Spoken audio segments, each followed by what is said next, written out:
إن الحمد لله نحمده ونستعينه ونستغفره ونؤمن به ونتوكل عليه ونعوذ بالله من شرور أنفسنا ومن سيئات أعمالنا من يهده الله فلا مضل له ومن يضلله فلا هادي له ونشهد أن لا إله إلا الله وحده لا شريك له ونشهد أن سيدنا وحبيبنا وطبيبنا ومولانا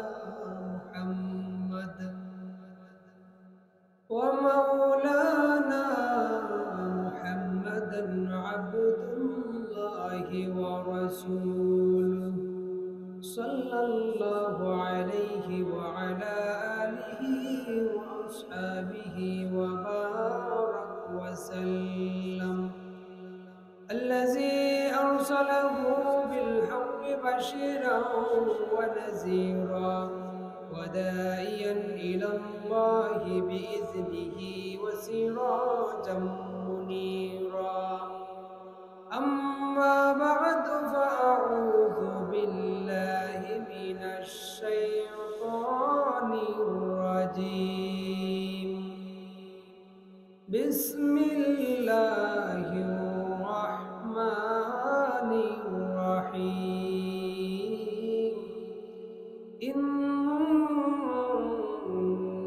الله وملائكته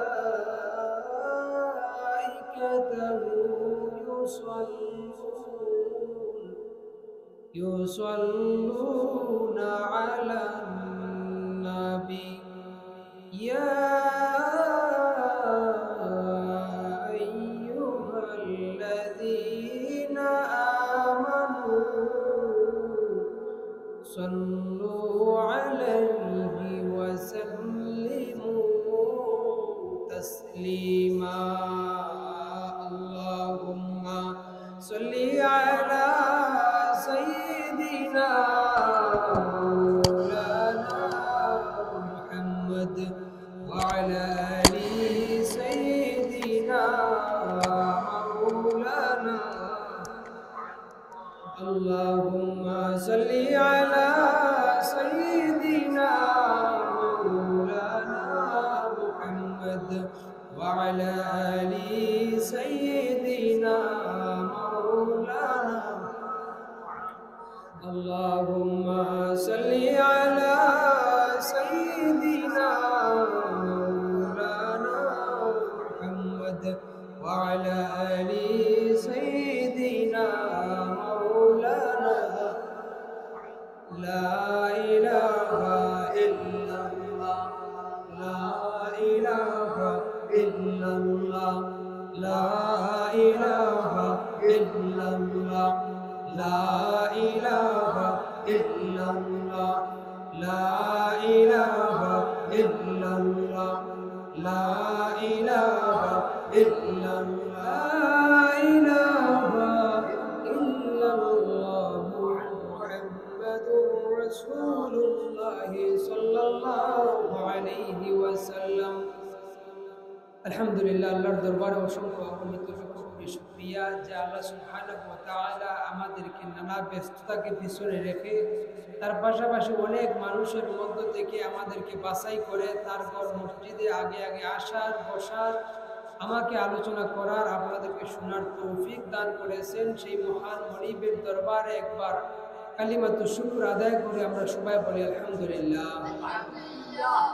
লক্ষ কোটি তার যে অনেক অনেক বেশি দুরূদ ও সালাম আল্লাহর সৃষ্টির প্রধান আকর্ষণ বিশ্ব সবার সভাপতি সমস্ত নবী ও রাসূলগণের মাতার মুকুট শামসুল হিদায়া বদরুদ্দুজা সাঈদুস সাকালাইন ইমামুল মুরসালিন খাতামুন নবিয়্যিন ওয়াল মুরসালিন আফতাবে নবুওয়া শাহনশাহ রিসালা সুলতানে মদিনা نور على نور سيدنا حبيبنا وشفيعنا ومولانا محمد সাল্লাল্লাহু আলাইহি ওয়াসাল্লামের উপর আল্লাহ তাআলা যাকে আজ থেকে ১৫০০ বছর আগে সর্বশেষ এবং সর্বশ্রেষ্ঠ নবী ও রাসূল করে পাঠিয়েছেন, যার পরে অবশ্যই এই পৃথিবীতে কোনো প্রকার নবী কিংবা রাসূল আসে নাই, অবশ্যই এখনো নাই, অবশ্যই কিয়ামত পর্যন্ত আসবে না, সেই নবী মুহাম্মদ আরবি সাল্লাল্লাহু আলাইহি ওয়াসাল্লামের উম্মত হতে পেরে আমরা সবাই খুশি না বেজার?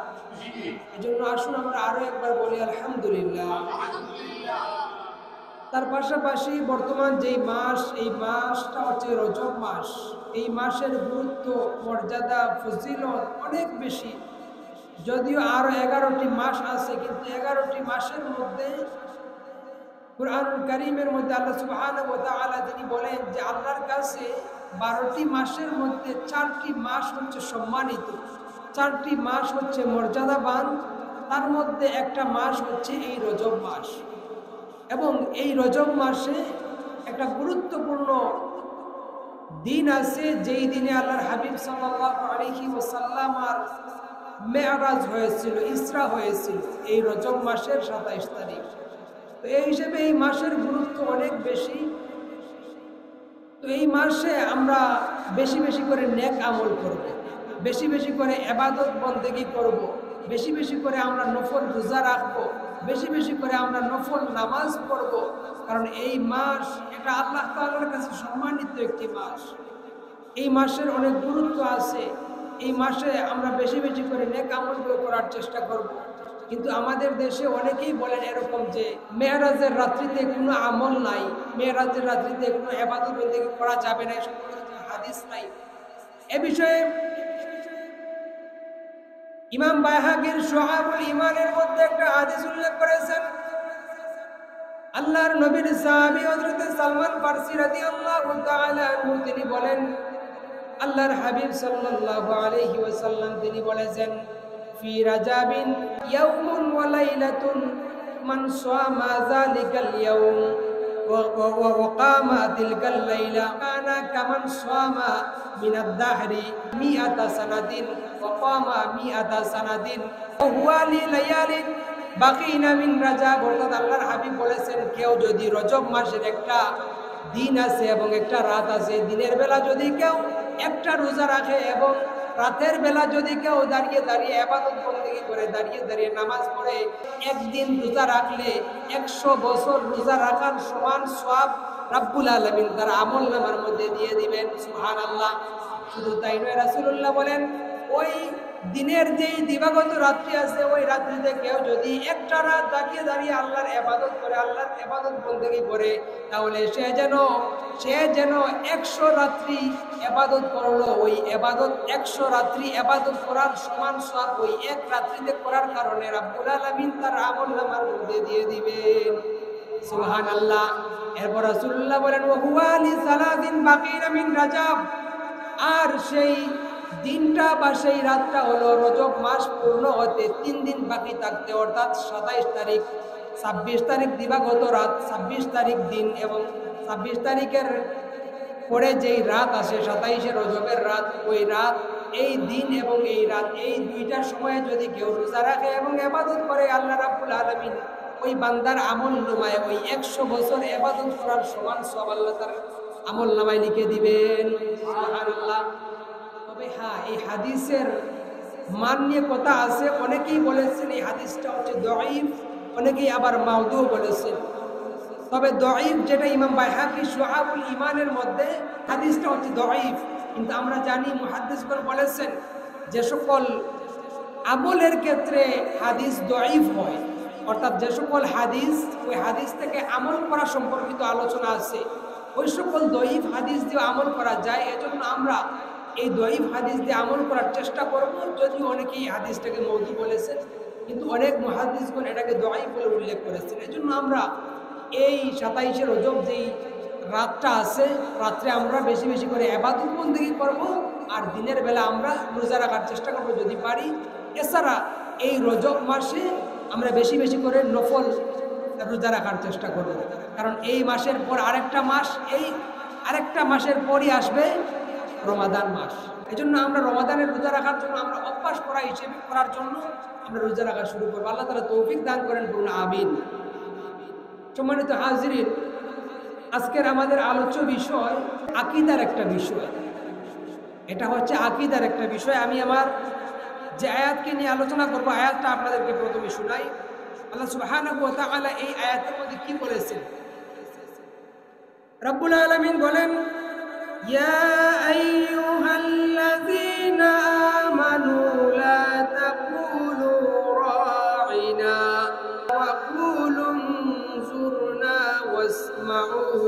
ওয়াসমাউ ওয়ালিল কাফিরিনা আযাবুন আলীম। রব্বুল আলামিন এই আয়াতের মধ্যে বলেন, ইয়া আইয়ুহাল্লাযীনা আমানু, হে ঈমানদারেরা ও মুমিনেরা, তোমরা তোমাদের রাসূল সাল্লাল্লাহু আলাইহি ওয়াসাল্লামকে কখনো তোমরা রাঈনা শব্দ বলে ডেকো না, বরং তোমরা ওয়াকুল উনজুরনা, তখন বরং তোমরা বলো উনজুরনা, ও নবী আমাদের দিকে আপনি তাকান, ওয়াসমাউ শুনো, ওয়ালিল কাফিরিনা আযাবুন আলীম, জেনে রাখো কাফিরদের জন্য রয়েছে আযাবুন আলীম, কঠিন যন্ত্রণাদায়ক শাস্তি রয়েছে। অর্থাৎ এই আয়াতের মধ্যে আল্লাহ রাব্বুল আলামিন মুমিনদেরকে লক্ষ্য করে বলেছেন, ও মুমিনেরা, তোমরা রাসূলুল্লাহ সাল্লাল্লাহু আলাইহি ওয়াসাল্লামকে কখনো তোমরা রাঈনা বলে ডেকো না, বরং তোমরা বলো উনজুরনা। অর্থাৎ রাঈনা শব্দের অর্থ হচ্ছে, হে রাসূল সাল্লাল্লাহু আলাইহি ওয়াসাল্লাম আপনি আমাদের দিকে তাকান। ঠিক তেমনি ভাবে উনজুরনা শব্দের অর্থ হচ্ছে, ও নবী মুহাম্মদ সাল্লাল্লাহু আলাইহি সাল্লাম আপনি আমাদের দিকে একটু তাকান, আপনি আমাদের দিকে একটু নজর দেন। এই দুই শব্দের মধ্যে কোনো পার্থক্য নাই। রাঈনা শব্দের অর্থ কি? মানে আপনি আমাদের দিকে তাকান। রাঈনা শব্দের অর্থ আপনি আমাদের দিকে তাকান। আবার উনজুরনা শব্দের অর্থ হচ্ছে ওই একই, আপনি আমাদের দিকে তাকান। তো আল্লাহ কেন বললেন যে হে ঈমানদারেরা, তোমরা তোমাদের রাসূলকে রাঈনা শব্দে দেখো না, বরং তোমরা বলো উনজুরনা? তার কারণ কি? তার কারণ যেটা তাফসিরে রুহুল মাআনির মধ্যে উল্লেখ করা হয়েছে, মাহমুদ আলুসি রাহিমাহুল্লাহ তিনি বলেন, এই আয়াতের শানে নজুল হচ্ছে যে সাহাবায়ে কেরাম আল্লাহর রাসূল সাল্লাল্লাহু আলাইহি ওয়াসাল্লামকে তারা অনেক সময় রাঈনা শব্দ বলে রাসূলুল্লাহকে ডাক দিত। অর্থাৎ ইয়া রাসূলুল্লাহ সাল্লাল্লাহু আলাইহি সাল্লাম আপনি আমাদের দিকে একটু তাকান, আপনি আমাদের দিকে একটু নজর দিন। তখন ইয়াহুদি যারা ছিল তারা রাসূলুল্লাহ সাল্লাল্লাহু আলাইহি ওয়াসাল্লামকে বিভিন্ন সময় গোপনে গোপনে খারাপ শব্দ দিয়ে ডাকত। কি শব্দ দিয়ে? খারাপ শব্দ দিয়ে।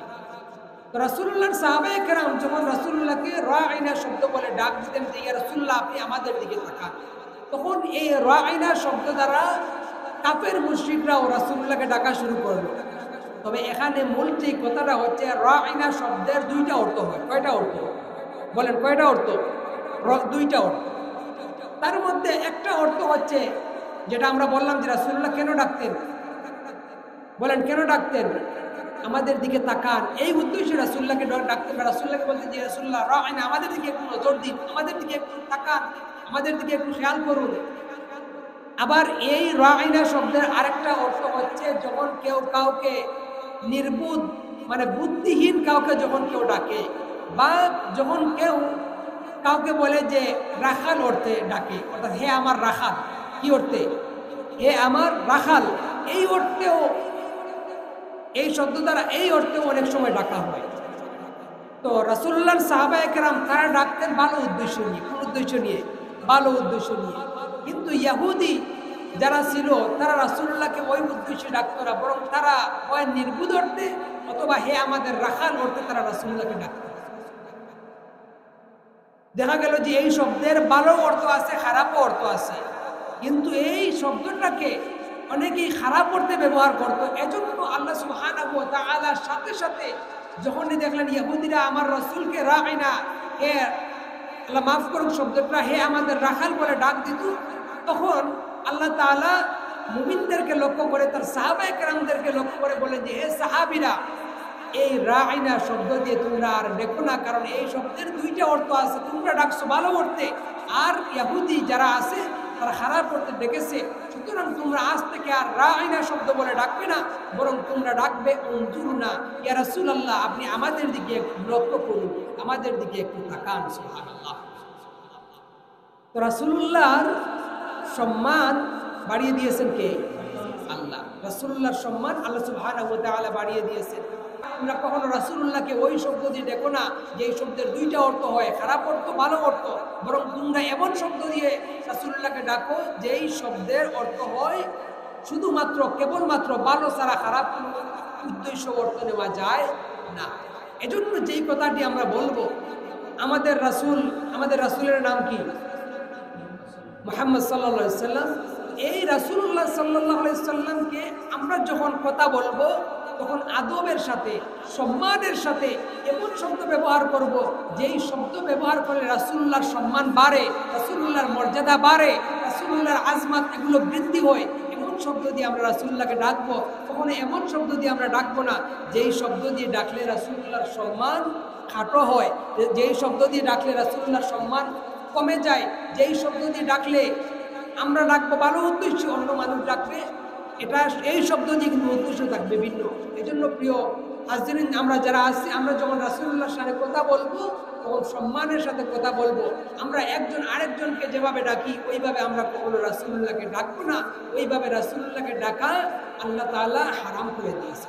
যদিও কিছু কিছু শব্দ আছে, ভালো করে খেয়াল করেন, কিছু কিছু শব্দ আছে এই আরবি শব্দের অভিধান যদি দেখেন তাহলে দেখবেন এটার অর্থ এটাই, কিন্তু এমন শব্দ আরবি শব্দ রাসূলুল্লাহর শানে আল্লাহ ব্যবহার করেছেন, কিন্তু আমরা ওই শব্দ যদিও শাব্দিক অর্থটা এরকম হয়, যদিও ওই শব্দের লুগাতান অর্থ এরকম হয়, কিন্তু আমরা ওই রকম অর্থ ব্যবহার করব না।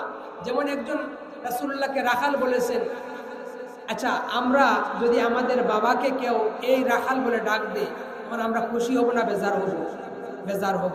তো রাসূলুল্লাহকে যদি আমরা রাখাল বলে ডাক দেই তো আল্লাহ খুশি হবেন, রাসূল খুশি হবেন না বেজার হবেন? বেজার হবেন। এজন্য রাসূলুল্লাহর শানে কখনো এমন শব্দ ব্যবহার করব না যেই শব্দ ব্যবহার করে রাসূলুল্লাহর সম্মান, রাসূলুল্লাহর মর্যাদা কমে, এরকম শব্দ আমরা কখনো ব্যবহার যেন না করি। বলতেছিলাম যে কিছু শব্দের শাব্দিক অর্থ ঠিক আছে, কিন্তু ওই শব্দগুলো ব্যবহার করা যায় না। যেমন আমরা কুরআন কারীমের মধ্যে যদি দেখি, আল্লাহ সুবহানাহু ওয়া তাআলা তার হাবিব সম্পর্কে কি বলেছেন? ওয়াজাদাকা দাল্লান ফাহাদা, এরকম একটা আয়াত আছে না নাই? আছে। এখন যদি এখানে ওয়াজাদাকা দাল্লান ফাহাদা, অর্থাৎ এই আয়াতের মধ্যে আল্লাহ বলেছেন, হে নবী, আপনাকে আপনার রব দাল্লান হিসেবে পেয়েছেন, অতঃপর আপনাকে হেদায়াত দান করেছেন।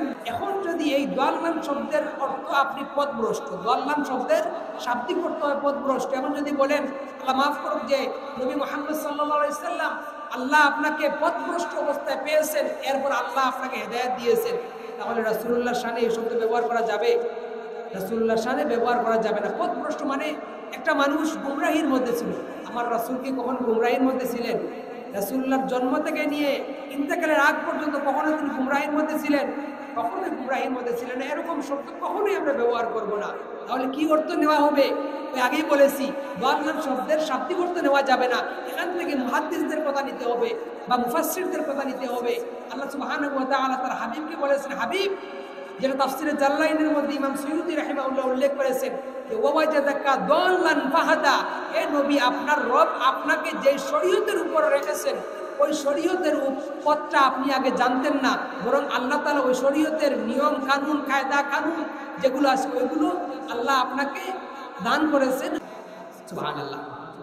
মানে ওই পথটা আপনি চিনতেন না, ওই পথটা আল্লাহ আপনাকে দেখিয়ে দিয়েছেন। ঠিক তেমনই ভাবে উম্মি শব্দের অর্থ হয় নির্বোধ। উম্মি শব্দের অর্থ কি? নির্বোধ। কিন্তু রাসূলুল্লাহর শানে রাসূল আর নবী উম্মি, নবী আল্লাহ নবী সাল্লাল্লাহু আলাইহি ওয়াসাল্লাম তিনি উম্মি নবী। কিন্তু এখানে যদি রাসূলকে শব্দটা ব্যবহার করবো না, উম্মি শব্দের অর্থ হয় মূর্খ। এখন যদি রাসূলের শানে এই উম্মি শব্দের শাব্দিক অর্থটা গ্রহণ করি, এটা রাসূলুল্লাহর শানে যাবে? রাসূলুল্লাহর শানে কখনো যাবে না। এজন্য কি করতে হবে? রাসূলুল্লাহর শানে ওই শব্দটার শাব্দিক অর্থ ডিকশনারি দেখে আমরা ওই শব্দটার শাব্দিক অর্থ করব না, বরং এটা যখন শাব্দিক অর্থ এটা হবে তখন এটাকে আমরা গুড়িয়ে একটা সম্মান সূচক শব্দ ব্যবহার করে আমরা রাসূলুল্লাহর শানে বের করব। এজন্য হাজরিন, আমরা যারা, আমি যে কথাটি আপনাদের সাথে শেয়ার করব, সর্বশেষ আল্লাহ সুবহানাহু ওয়া তাআলা আমাদেরকে নিষেধ করেছেন যে আমরা রাসূলুল্লাহকে যেন এমন শব্দ দিয়ে না ডাকি যে শব্দ দিয়ে ডাকলে রাসূলুল্লাহর সম্মান কমে, বরং এমন শব্দ দিয়ে আমরা ডাকবো যে এই শব্দ দিয়ে ডাকলে রাসূলুল্লাহর সম্মান বাড়ে। রাসূলুল্লাহর সম্মান কি হয়? বাড়ে। আমরা একজন আরেকজনকে যেভাবে ডাকি ওইভাবে যেন আমরা রাসূলুল্লাহকে না ডাকি, কারণ রাসূলের ভালোবাসা হচ্ছে ঈমানের মূল। রাসূলের ভালোবাসা কি? ঈমানের মূল। আপনি যদি সারা দিন বলেন যে লা ইলাহা ইল্লাল্লাহ, লা ইলাহা ইল্লাল্লাহ, আপনি মুমিন হবেন? মুমিন হবেন না। আপনাকে বলতেই হবে মুহাম্মাদুর রাসূলুল্লাহ, লা ইলাহা ইল্লাল্লাহ মুহাম্মাদুর রাসূলুল্লাহ। আমার রাসূলের সম্মান আল্লাহ কিভাবে বাড়িয়ে দিয়েছেন। আযানের মধ্যে রাসূলুল্লাহর নাম আছে না নাই? আল্লাহর নাম আছে না নাই? আল্লাহর সাথে রাসূলুল্লাহর নাম আছে। ইকামতের মধ্যে আল্লাহর নামের সাথে তার রাসূলের নাম আছে না নাই? নামাজের মধ্যে আল্লাহর নামের সাথে আল্লাহর রাসূলের নাম আছে না নাই?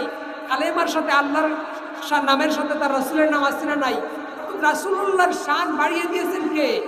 আল্লাহ। ওয়া রাফা'না লাকা যিকরাক, ওয়া রাফা'না লাকা যিকরাক। হাবিব, আমি আল্লাহ সুবহানাহু ওয়া তাআলা আপনার সম্মান বাড়িয়ে দিয়েছি। এজন্য আমরা কখনো কোনো অবস্থায় রাসূলুল্লাহর সাথে যেন কখনো বেয়াদবি না করি, এমন শব্দ ব্যবহার করব না যেই শব্দ ব্যবহার করে রাসূলুল্লাহর সম্মান হানি হয়। এই রাসূল আমাদের ঈমানের মূল। এই রাসূলকে ভালোবাসা হচ্ছে মুমিনের দায়িত্ব। আমরা রাসূলকে কিভাবে ভালোবাসি? আমরা কেমন ভালোবাসি রাসূলুল্লাহকে? রাসূলুল্লাহকে ভালোবাসতো পাহাড়, রাসূলুল্লাহকে ভালোবাসতো পাথর, রাসূলুল্লাহকে ভালোবাসতো গাছ। পাহাড়ের ভিতর জান আছে, জান প্রাণ আছে না নাই? পাহাড়ের ভিতর জান আছে, পাহাড়ের ভিতর জান নাই। পাথরের ভিতর জান প্রাণ আছে, পাথরের ভিতর জান প্রাণ নাই। কিন্তু এরপরও এই পাথর, এই পাহাড়, এগুলো আমার রাসূলকে চিনত। সুবহানাল্লাহ। রাসূলুল্লাহ সাল্লাল্লাহু আলাইহি সাল্লামের হাদিস, বুখারীর হাদিস, আল্লাহর হাবিবকে পাহাড় কিভাবে ভালোবাসতো।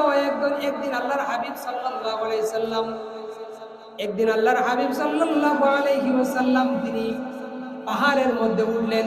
পাহাড়ের উপর উঠার পর আল্লাহর হাবিব সাল্লাল্লাহু আলাইহি সাল্লাম তিনি সাহাবায়ে কেরামকে লক্ষ্য করে বললেন, ও সাহাবীরা, হাযা জাবালুন, এটা হচ্ছে পাহাড়, এটা হচ্ছে পাহাড়, এর ভিতরে কোনো প্রাণ নাই, এর ভিতরে কোনো জান নাই।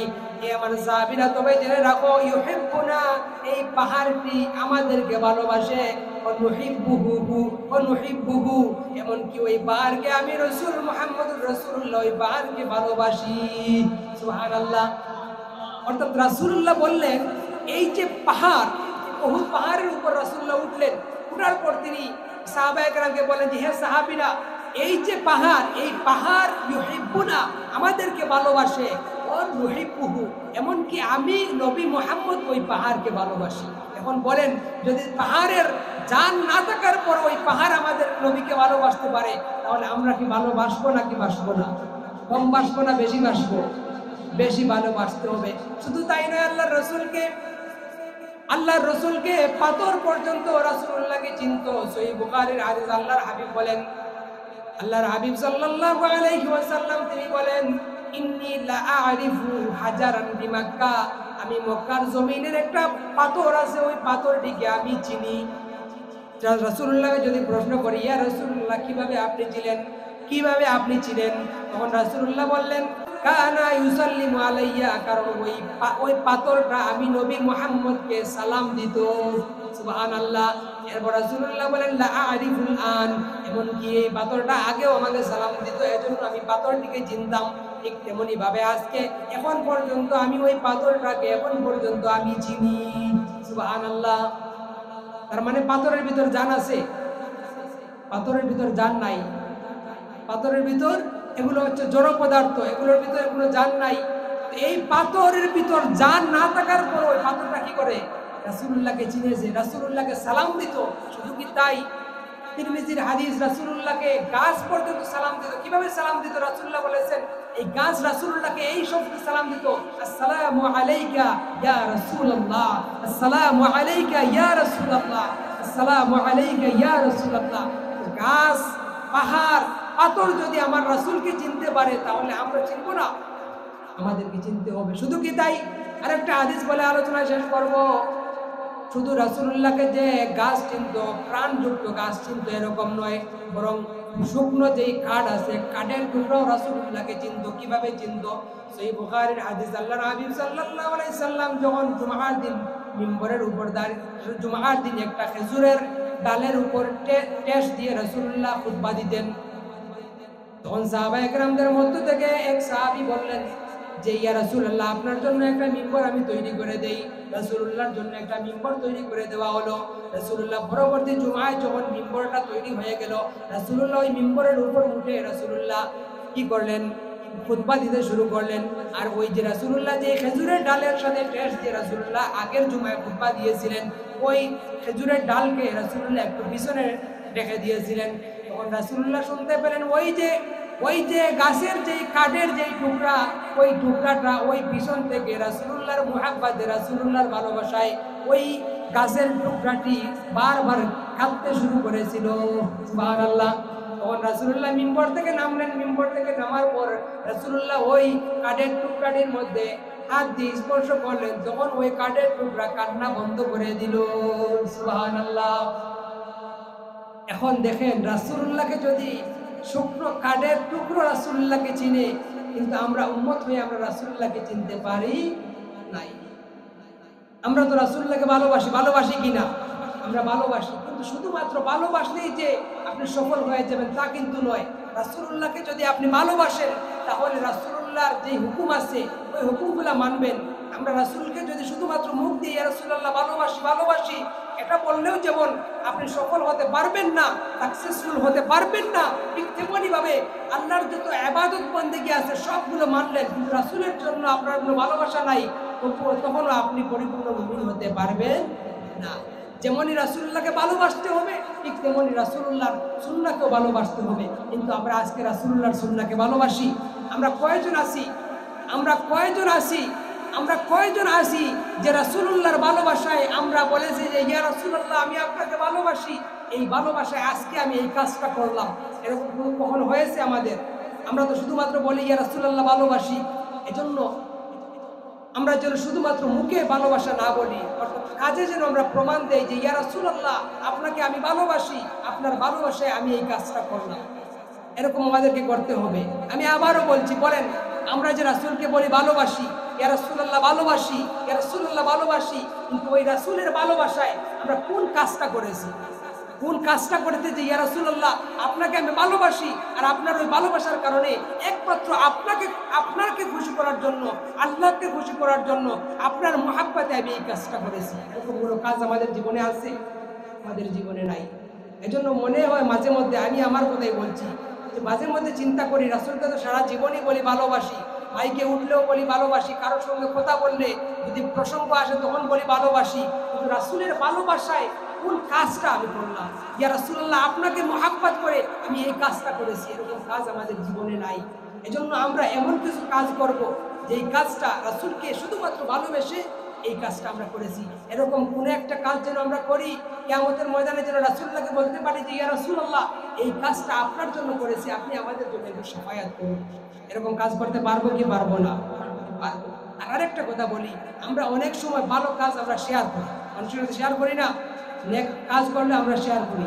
জীবনে এমন কিছু ভালো কাজ যেন আমরা গোপন রাখি, এমন কিছু ভালো কাজ যেন আমরা গোপন রাখি, যেই কাজটা একমাত্র আল্লাহকে খুশি করার জন্য হবে, যেই কাজটা একমাত্র রাসূলকে খুশি করার জন্য হবে। যখন কখনো বিপদের মধ্যে পড়ে যাব, তখন যেন এই কাজের ওসিলা ধরে আমরা আল্লাহর কাছে দোয়া করতে পারি যে আল্লাহ রাব্বুল আলামিন, ইয়া রাসূলুল্লাহ, একমাত্র আপনি এবং আপনি রাসূলকে ভালোবেসে, ইয়া রাসূলুল্লাহ, আপনাকে ভালোবেসে আল্লাহকে খুশি করার জন্য আমি এই কাজটা করেছি, এই কাজের ওসিলায় আমার জীবনের এই সমস্যাটা দূর করে দিন। এরকম কিছু কাজ যেন আমরা কখনো গোপন রাখি।